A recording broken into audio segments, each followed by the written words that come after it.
Bienvenidos y bienvenidas a mi canal. En este video hablaré sobre el conjunto Z y algunas de sus propiedades. Comencemos. El conjunto Z o el conjunto de los números enteros.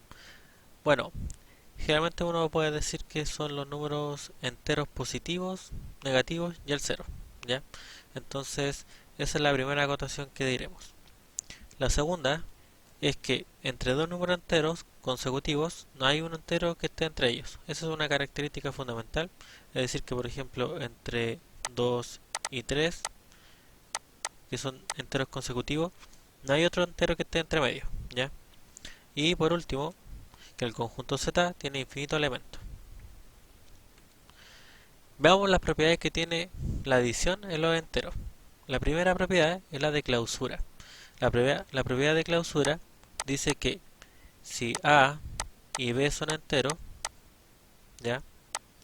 Entonces yo puedo asegurar que la suma también va a estar en los enteros. Ejemplo, 5 y menos 2. Entonces yo sé que 5 más menos 2, que es 3, ese resultado también está en los enteros. La siguiente propiedad es la asociativa. Bueno, la asociativa se da entre tres elementos y lo estoy sumando. Y nos dice que sumar estos tres elementos de esta forma es igual que si yo lo hiciera primero los dos y después el tercero. O sea, si sumo los últimos dos o sumo los primeros dos. En este caso nos daría el mismo resultado, porque si hacemos la operación nos daría 9 más 5 sería 14, y por acá nos quedaría 12 más 2 y también sería 14. Entonces, independiente como el orden que hagamos la suma, el resultado nos va a dar lo mismo. La siguiente propiedad es del neutro aditivo.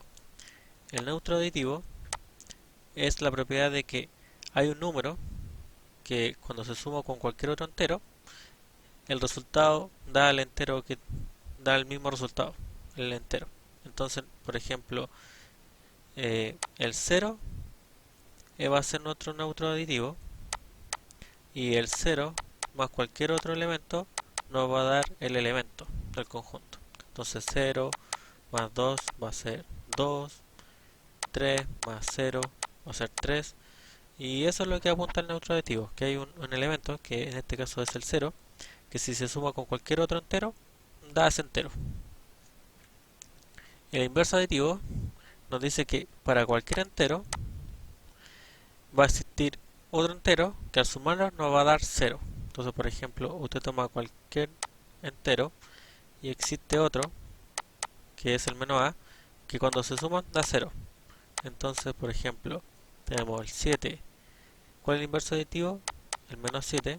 Si se suman, da 0. Otro ejemplo sería el menos 3. Si lo sumo con su inverso aditivo, que es menos 3, esto es decir, 3 más 3, también da 0. Entonces, eso apunta el inverso aditivo, que para cualquier entero yo siempre voy a poder encontrar un número que para que la suma me dé 0. Y por último, la conmutatividad. Esto nos quiere decir que si yo sumo 1 más 2 es lo mismo que 2 más 1, ¿ya? El orden de los sumandos no altera la suma. Propiedades con la multiplicación. Clausura. La clausura es lo mismo. Tengo A y B en los enteros. Entonces yo puedo asegurar que la multiplicación A por B va a estar en los enteros, ¿ya? Y eso pueden verlo con todos los infinitos ejemplos. 3 por menos 2. Este está en los enteros, este está en los enteros. El resultado es menos 6, ¿no es cierto? Que también está en los enteros, ¿ya? La siguiente propiedad es asociativa, que es lo mismo. Cuando tenemos tres factores, o sea, 3 por 2 por 5. Entonces usted, si hace la multiplicación de esos dos primeros, es lo mismo que hiciera 3 por 2 por 5 y multiplicar estos dos primeros. Porque por este caso nos va a dar 6 por 5 y por acá nos va a dar 10 por 3. Esto es 30 y esto también es 30. La tercera propiedad es el neutro multiplicativo. Eso quiere decir que hay un número que al multiplicarlo con cualquier entero ese entero no se altera. Y ese neutro multiplicativo es el 1. Entonces, por ejemplo, 1 por 7 me da 7. 8 por 1 me da 8. Y así. Entonces el 1 es el neutro multiplicativo, porque al multiplicarlo con cualquier otro entero, ese entero sigue siendo igual. La conmutatividad es lo mismo que antes mencionado, en un producto entre dos factores, por ejemplo, menos 3 por menos 5, es lo mismo decir que menos 5 por menos 3. Los resultados son iguales, 15 por acá, 15 por acá. Ya, la propiedad distributiva es una de sumamente importante porque, como dice ahí, conecta ambas propiedades, la de la suma con la de la multiplicación. Y generalmente nos dice esto, que A multiplicado por B más C va a ser igual que A por B más A por C, ¿ya? O dicho de otra manera, B más C por A es A por B, ¿no es cierto?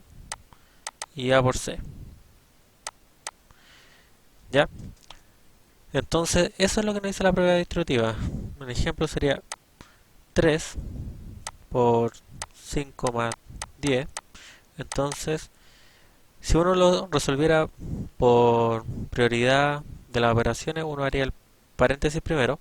Entonces uno dice 3 por 15, ¿no es cierto? Ya, y eso es igual a 45. Ocupando la propiedad distributiva, nos dice que primero multiplico el 3 por el 5, que me da 15, y después el 3 por el 10, que me da 30. Y nos vuelve a dar los 45. ¿Ya? Entonces, esta es la propiedad distributiva. Ya.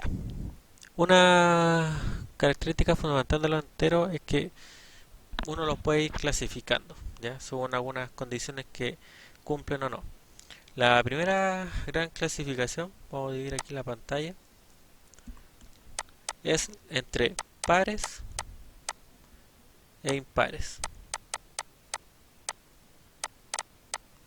Imaginemos que esto representa z, ¿ya? Ahí están todos los números enteros. Entonces, uno lo que puede hacer es partir el conjunto, ¿ya? Tal que acá me quedan los pares y acá me quedan los impares, y los pares son todos los números que son divisibles por 2, y los impares son todos los números divisibles, o sea, son todos los números que no son divisibles por 2.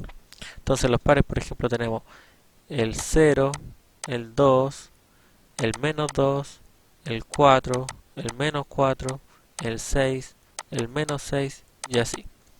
Y los impares, bueno, son todos los que no están acá. Por ejemplo, el 1 no es divisible por 2, porque es 2 por 0 más 1. El 3 tampoco es divisible por 2, porque si lo divido por 2 me sobra 1. Y así, el 5, bueno, también son negativos, menos 1, menos 3, menos 5. Entonces, esa es la clasificación, la primera que se puede hacer, entre pares e impares. Y la gracia de esto es que queda dividido como en dos subconjuntos, que los que están acá no están acá, ¿ya? Como que parte el conjunto Z en dos cosas que no tienen nada en común, pero si los une, ¿no es cierto?, dan todo el conjunto. Generalmente los pares se representan así, 2 por n, ¿ya? Donde n es un entero. Y los que están acá se pueden representar como 2n más 1, porque me sobra 1, ¿ya? O a veces también se ocupa el 2n menos 1. Pero en general ese es más ocupado y bueno, la idea es que siempre me sobra 1 cuando divido por 2. Entonces, eso es lo que se puede decir sobre los pares e impares. El siguiente clasificación es entre primos, compuestos y llamémosle ni lo uno ni lo otro, ¿ya? Entonces, los primos son los números que son divisibles por 1 y por sí mismos. Y ahí tenemos el 2, el 3, el 5, el 7, el 11 y muchos más, ¿ya? Es decir, tienen dos divisores y nada más. Los compuestos son los que tienen 3 o más divisores, ¿ya? Y ahí tenemos, por ejemplo, el 4, el 6, bueno, todos los que no están acá, ¿no?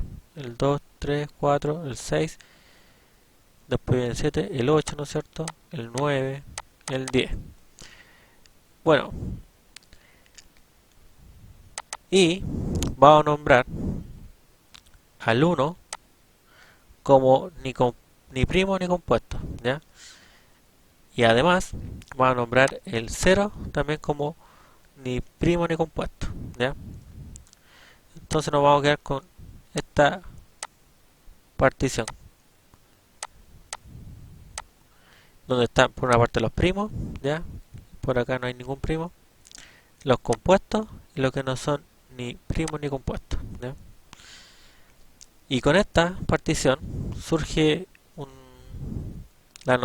bueno, con estas nociones uno puede hablar ya de lo que es el teorema fundamental de la aritmética. Y ese teorema lo que nos dice es que todo número compuesto se puede expresar de manera única como producto de números primos.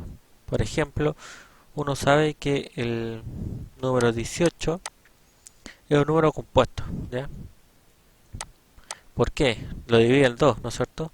Entonces 2 por 9 me da 18, pero el 9 no es primo, entonces lo descompongo. El 9 es 3 por 3. Significa que el 18 es 2 por 3 elevado a 2. Y esta es la descomposición prima del 18. Otro ejemplo podría ser 40. Ya, yo sé que es divisible por 2 y me queda por 20, ¿no es cierto? El 20 de nuevo es divisible por 2 y lo multiplico por 10. El 10 es divisible por 2 y si lo divido por 2 me queda por 5, ¿no es cierto? Entonces yo sé que el 40 no es nada más que 2 elevado a 3 por 5. Y es la única descomposición prima, ¿ya? Entonces eso es lo que dice el teorema fundamental de aritmética, que todo número compuesto se puede descomponer, ¿ya? Como producto de números primos. Ya, y por último, el valor absoluto de un número, ¿no es cierto? Es la distancia que existe entre un número n hacia el 0 y se representa generalmente como esto, ¿ya? Dos rayitas y el n. Entonces, por ejemplo, cuando me dicen esto, me están preguntando cuál es la distancia del 5 al 0. La distancia son 5 unidades. Entonces, si yo tengo menos 5, ¿cuál es la distancia del menos 5 al 0? Bueno, 5 unidades, ¿ya? Y esto lo podemos ver gráficamente. Digamos que esta gráfica está en Z, ¿ya? Entonces tengo el 1, 2, 3, 4, 5. Menos 1, menos 2, menos 3, menos 4, menos 5. Entonces, fíjense, el valor absoluto de menos 5, claro, es la distancia al 0. Y ahí hay 5 unidades, ¿ya? Y del 5 al 0 también son 5 unidades. Entonces, por eso es que estos dos números tienen el mismo valor absoluto, o sea, la misma distancia hacia el 0. Y generalmente se representa de esta manera. El valor absoluto de un número es igual, bueno, a n, al mismo número, si el n es mayor o igual que 0, ¿ya? O menos n si el n es menor que 0. Ya, y esta definición es como la definición rigurosa, ¿ya? Y nos dice básicamente esto, que por ejemplo si usted saca el valor absoluto de un número positivo, el número va a ser el mismo que está dentro, y listo, ¿ya?